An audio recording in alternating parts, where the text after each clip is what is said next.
On the night of December 9, 2001, a frantic 911 call shattered the quiet of a wealthy neighborhood in Durham, North Carolina. Michael Peterson, a novelist and former Marine, told dispatchers that his wife, Kathleen Peterson, had fallen down the stairs. When paramedics arrived at the scene, they found Kathleen at the bottom of a staircase, lying in a pool of blood. Her head was covered in deep lacerations, and blood spatter coated the walls. Michael insisted that his wife had simply fallen after drinking wine, but to investigators, the scene looked far too violent to be a simple accident. Autopsy results raised even more questions. The deep lacerations on Kathleen's scalp were unusual for a fall. Though her skull was not fractured, medical examiners ruled that her death was caused by homicidal blunt force trauma, suggesting that someone had beaten her to death. Then, investigators uncovered something bizarre. Elizabeth Ratliff, a close friend of the Petersons, had also been found dead at the bottom of a staircase in Germany back in 1985. Michael had been the last person to see her alive. Although Ratliff's death was initially ruled an accident, her body was exhumed, and a new autopsy suggested she too died from head injuries similar to Kathleen's.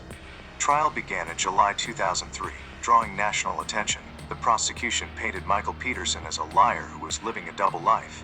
Their key points: the amount of blood, the deep lacerations, and blood spatter analysis pointed to a brutal attack. Investigators discovered erotic emails and evidence that Peterson had been having affairs with men. Prosecutors argued that Kathleen may have found out that night, leading to a violent confrontation.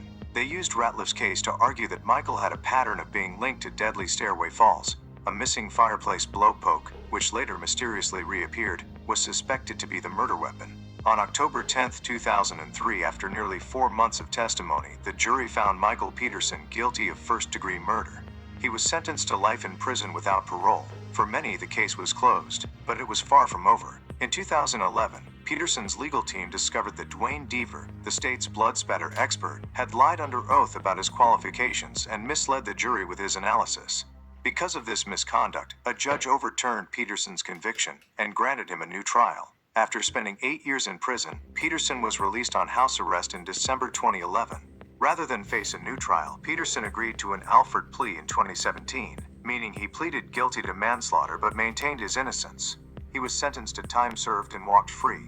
The case inspired the Netflix documentary The Staircase, which fueled wild theories about Kathleen's death, including the infamous owl theory, which suggests that an owl attacked Kathleen, causing her to fall. After losing his home, his fortune, and his reputation, Peterson now lives a quiet life in Durham, North Carolina. He still insists he is innocent, but the truth remains a mystery.